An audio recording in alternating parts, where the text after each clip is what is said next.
Today I'm going to read you the story of The Snail and the Whale by Julia Donaldson.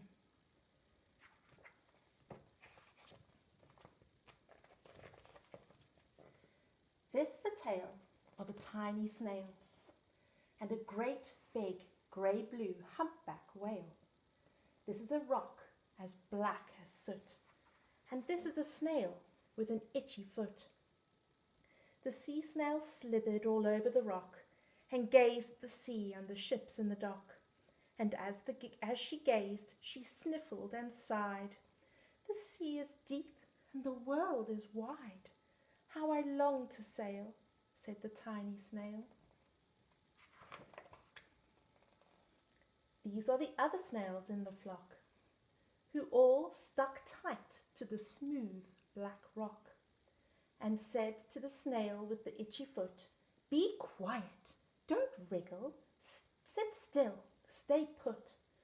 But the tiny sea snail sighed and sniffed, then cried, "I've got it, I'll hitch a lift." This is the trail of the tiny snail, a silvery trail that looped and curled and said, "Lift wanted around the world." This is the whale who came out one night when the tide was high and the stars were bright, a humpback whale, immensely long, who sang to the snail a wonderful song of shimmering ice and coral caves and shooting stars and enormous waves. And this is the tale of the humpback whale. He held it out of the starlit sea and said to the snail, "Come sail with me."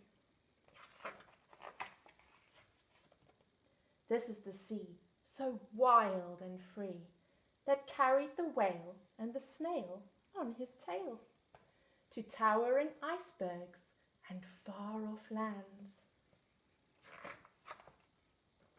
with fiery mountains and golden sands.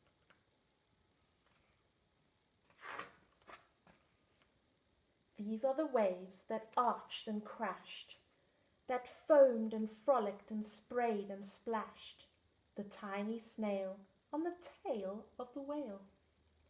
These are the caves beneath the waves, where stripy fish with feathery fins and sharks with hideous toothy grins swam round the whale and the snail on his tail. There he is. This is the sky, so vast and high, sometimes sunny and blue and warm, sometimes filled with a thunderstorm, with zigzag lightning flashing and frightening the tiny snail on the tail of a whale.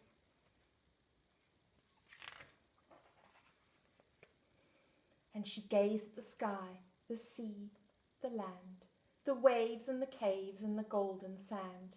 She gazed and gazed, amazed by it all, and she said to the whale, "I feel so small."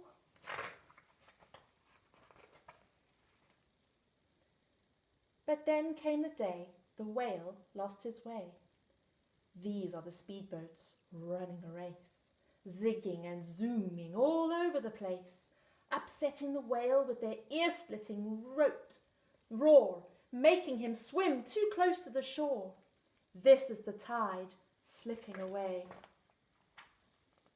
And this is the whale lying beached in a bay. "Quick, off the sand, back to the sea," cried the snail. "I can't move on land, I'm too big," moaned the whale. The snail felt helpless and terribly small. Then, "I've got it," she cried, and started to crawl. "I must not fail," said the tiny snail. This is the bell on the school in the bay, ringing the children in from their play. This is the teacher, holding her chalk, telling the class, "Sit straight, don't talk." This is the board, as black as soot. And this is the snail with the itchy foot. "A snail! A snail!" The teacher turns pale. "Look," say the children, "it's leaving a trail." This is the trail of the tiny snail, a silvery trail, saying, "Save the whale!" These are the children running from school, fetching the firemen, digging a pool, squirting and spraying to keep the whale cool. This is the tide coming into the bay, and these are the villagers shouting, "Hooray!" as the whale and the snail travel safely away. Okay. Back to the dock and the flock on the rock, who said, "How time's flown, and heaven you've grown!"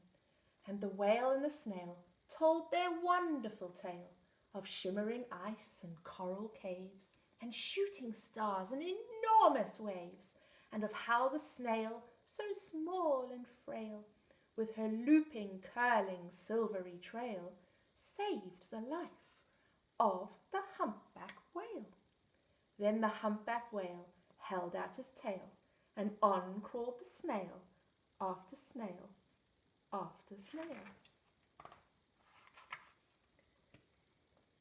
And they sang to the sea as they all set sail on the tail of the great blue humpback whale.